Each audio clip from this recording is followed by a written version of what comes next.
주님께서 여러분과 함께 또한 사제의 영과 함께 마테오가 전한 거룩한 복음입니다. 주님 영광 받으소서. 그때 예수님께서 제자들에게 말씀하셨다. 노아 때처럼 사람의 아들의 재림도 그러할 것이다. 홍수 이전 시대에 사람들은 노아가 방주에 들어가는 날까지 먹고 마시고 장가들고 시집가고 하면서 홍수가 닥쳐 모두 휩쓸어 갈 때까지 아무것도 모르고 있었다. 사람의 아들의 재림도 그러할 것이다. 그때 두 사람이 들에 있으면 하나는 데려가고 하나는 버려둘 것이다. 두 여자가 맷돌질을 하고 있으면 하나는 데려가고 하나는 버려둘 것이다. 그러니 깨어 있어라. 너희의 주인이 어느 날에 올지 너희가 모르기 때문이다. 이것을 명심하여라. 도둑이 밤 몇 시에 올지 집주인이 알면 깨어 있으면서 도둑이 자기 집을 뚫고 들어오도록 내버려 두지 않을 것이다. 그러니 너희도 준비하고 있어라. 너희가 생각하지도 않은 때에 사람의 아들이 올 것이기 때문이다. 주님의 말씀입니다. 그리스도님 참여합니다. 앉으십시오. 참 예수님. 네, 오늘 우리는 대림 제1주일 주님을 맞이하는 준비를 하는 시기를 우리가 시작했습니다. 여러분 우리 세대에 보면 제대 초에 대림초를 얼마나 아름답게 만들어 주었는지 보이시죠? 정말 저를 이 초를 봉헌해 주신 분이 계시고요. 또 다른 자매님은 이 초를 공예로 저렇게 꽃무늬로 저렇게 다 저것을 하신 거예요.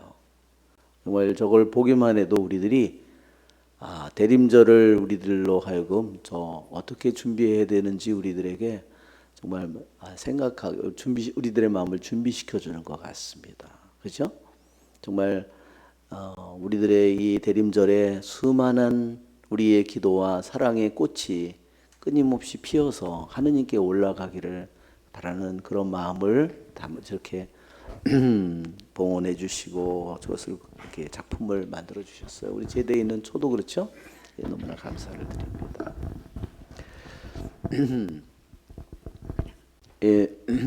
오늘 복음의 말씀에도 주님께서는 두 사람이 들에 있으면 하나는 데려가고 하나는 버려둘 것이다. 이거는 남자인 것 같습니다. 들에서 일하는 똑같이 들판에서 일하고 있는데 한 사람은 데려가고 한 사람 버려둘 것이다. 또 하나는 여자입니다. 두 여자가 맷돌질을 하고 있으면 하나는 데려가고 하나는 버려둘 것이다. 왜 누구는 하느님께서 데려가고 누구는 버려둘까? 이 주님께서 말씀하시기를 깨어 있어라. 또 준비하고 있어라. 도둑이 몇 시에 올지 집주인이 알면 도둑이 자기 집을 뚫고 들어오도록 내버려 두지 않을 것이다. 우리는 우리가 신앙생활을 하면서 도둑 맞지 않는 신앙생활을 해야 됩니다. 뭐를 도둑 맞으면 안 될까요? 물론 우리는 돈도 도둑 맞을 수 있고 내가 아끼는 물건을 도둑 맞을 수도 있고 내가 정말 어렵게 벌은 돈을 사기를 당할 수도 있고 우리가 인간이니까 그런 일들이 생깁니다. 또는 내가 누가 훔쳐가지 않았는데도 내가 스스로 놔두고 다니죠. 휴대폰도 저도 몇 번이나 찾는지 몰라요. 우리는 다른 것은 도둑 맞을 수 있지만 우리가 주님을 도둑 맞으면 안 됩니다. 그렇죠, 여러분?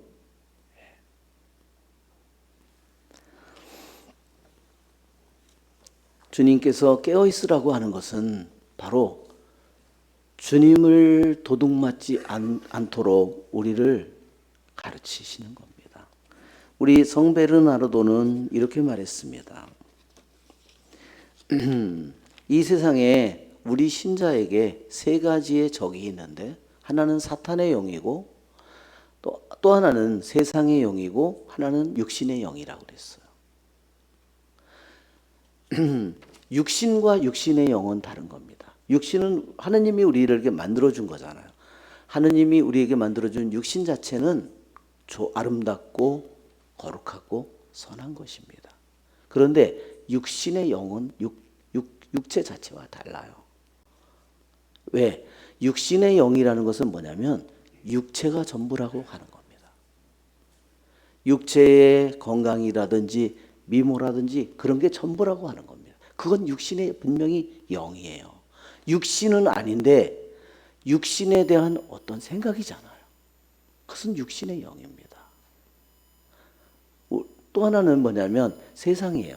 세상은 하느님이 만드셨는데 세상과 다리, 세상의 영이라는 것은 세상이 전부다. 눈에 보이는 세상이 전부다. 그건 분명히 어떤 사고방식입니다. 그렇죠? 그것은 분명히 어떤 관념이죠. 세상이 전부다. 눈에 보이는 세상뿐이고 다른 건 없다. 그건 분명히 어떠한 사고방식이고 어떠한 신념이고 가치잖아요. 그것은 세상과 전혀 다른 겁니다. 우리 신자에게 사탄의 영과 세상의 영과 육신의 영이 우리들의 적이라고 한다면 우리들의 영혼이 그것에 의해서 완전히 내가 정복되어 있다면 내 자신의 영혼이 도둑을 맞고 있는 것입니다.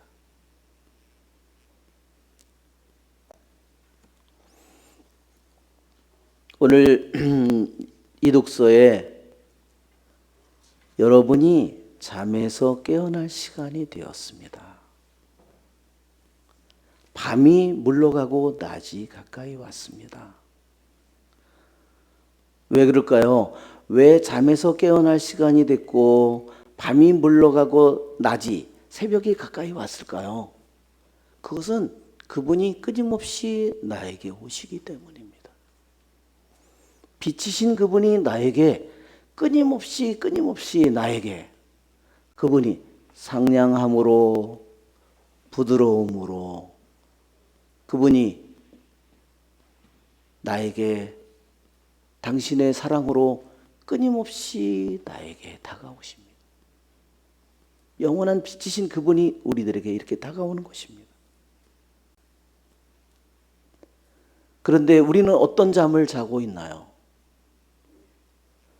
바로 육신의 영, 세상의 영, 사탄의 영에 잡혀 있으면 눈에 보이는 육체가 전부이고 눈에 보이는 세상이 전부이고 그것이 전부가 돼버립니다. 하느님은 뭐가 될까요?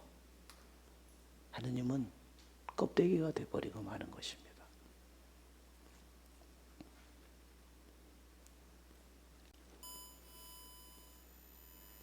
제가 성령 세미나를 한 것은 우리들이 신앙생활을 하면서 내 자신이 정말로 주님을 진심으로 내가 내 생각도 내 뜻도 마음도 그분이 내가 사는 이유이고 내가 사는 목적이고 내가 지금 이 순간에 존재하는 이유이고 그것이 되지 못한 신앙인들은 그 사람의 마음을 쥐고 있는 건 뭘까요? 그것은 사탄의 영이고 세상의 영이고 육신의 영입니다. 그것은 로마서 11장 8절에 그것을 뭐라 그러냐면 슬럼버의 영이라고 그럽니다. 마비시키는 영이다. 세상의 영, 육신의 영, 사탄의 영의 생각과 뜻과 마음과 사고방식과 그 모든 것이 거기에 잡혀있는 사람은 흥청대는 술잔치, 만취, 음탕, 방탕, 다툼, 시기 그게 정상적인 삶이에요.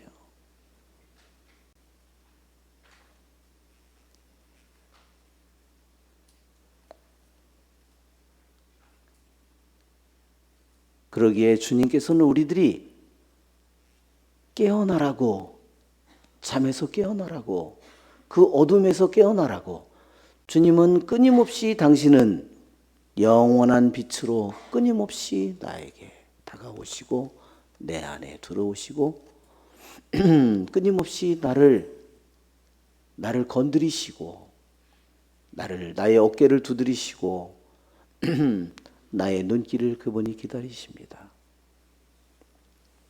성 베르나르도는 그렇게 말했습니다. 우리들이 도둑맞는 게 뭘까? 성 베르나르도는 이렇게 말했습니다. 육신의 영에 사로잡힌 사람은, 육신의 영으로 사로잡힌 사람은 뭐를 도둑맞느냐? 하느님께 대한 신심을 좋아하는 거. 여러분, 하느님께 대한 신심이 뭐가 있나요? 일종의 우리가 기도하고 또 뭐 성경을 읽고 피정을 하고, 그렇죠? 뭐 십자가의 길, 그런 것을 좋아하는 마음을 싹 뺏어 간다는 거예요. 도둑질을 하는 겁니다. 그러니까 육신의 좋은 거를 자기가 차지한 사람은, 자기가 차지하기 위해서 애쓰는 사람은 하느님을 좋아하는 마음을 다 도둑맞아 버리는 거예요. 그러니까 하느님께 갈 힘이 있어요, 없어요? 가지 못합니다. 두 번째로, 세상의 헛된 기쁨에 사로잡힌 사람은 어떨까요? 세상의 헛된 기쁨에 사로잡힌 사람은 하느님에 대한 관상, 하느님의 얼굴을 바라보는 참된 기쁨을 잃어버렸다 그랬습니다. 그러니 주님께서 나에게 재림해서 그분이 나에게 온다면 나는 얼굴을 들겠어요, 못 들겠어요? 세상의 헛된 것에 모든 마음이 뺏겨 있는데, 그 세상의 헛된 것에 내 마음을 다 도둑질을 빼앗겨서 하느님의 얼굴을 뵙는 기쁨을 도둑질을 당했습니다.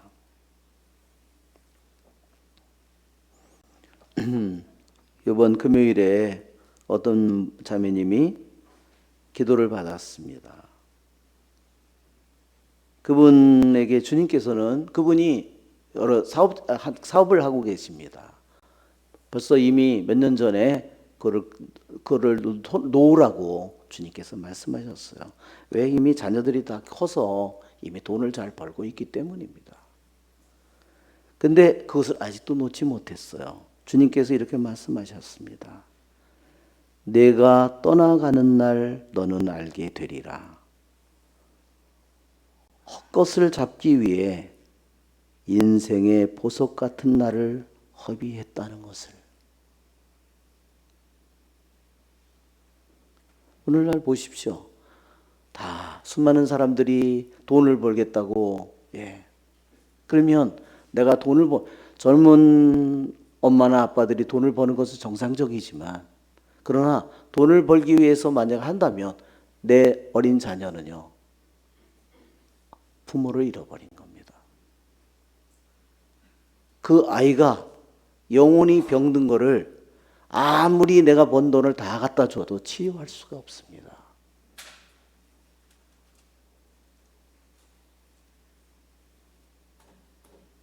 그것을 돈 버는 일로 자신을 합리화시킬 수 없습니다.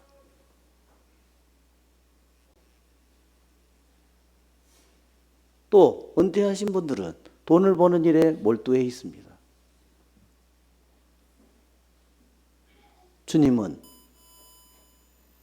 주님은 언제나 둘째이고 다음입니다. 우리의 인생에 주님께서는 나에게 시간을 허락하셨습니다. 오늘 우리들이 헛것을 잡기 위해서, 왜?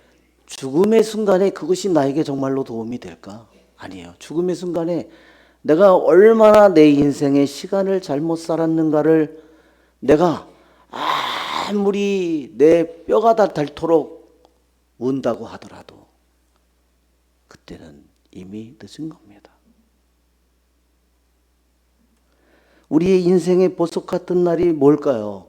여러분, 우리들에게 이미 영원한 빛이요, 영원한 사랑이요, 영원한 생명이요. 모든 것. 오늘 주님께서 말씀하신 사도 바울 로마서의 말씀처럼 어둠의 행실을 벗어버리고 빛의 갑옷을 입으십시오. 주 예수 그리스도를 입으십시오. 뭐 어디를 입을까요, 여러분? 우리의 생각으로도 입어야 되고, 내 뜻으로도 입어야 되고, 내 눈으로도 입어야 되고, 내 귀로도 입어야 되고, 내 입으로도 입어야 되고, 내 모든 정신으로도 입어야 되고, 그렇게 예수 그리스도를 입으라는 겁니다. 그것이 그분이 나에게 허락한 보석과 같은 날이에요. 여러분, 내가 그렇게 살아간다면 어떻게 될까요? 내 가정에 평화가 오겠지요. 내 영혼에 평화가 오겠지요. 내 가족들에게 빛이 어둠 속에 있는 그 영혼들에게 하나하나 빛이 들어가겠죠. 그러나 내가 세상의 중심으로, 육신의 중심으로 내가 살아간다면 그 어둠은, 빛은, 영원한 빛은 나에게 끊임없이 다가오고 내 안에 계시지만 나는 그분이 오실 때 나는 도둑처럼 그분을 맞이하게 될 것입니다. 여러분, 노아는 어떻게 방주에 들어갔을까요? 그는 어느 한순간에 방주에 들어간 것이 아닙니다. 그는 매일매일의 삶 속에서 하루하루 방주에 들어가는, 주님 안으로 들어가는 삶을 사는 것입니다. 우리의 좋으신 주님을 찬미합시다. 아멘. 일어서십시오. 전능하신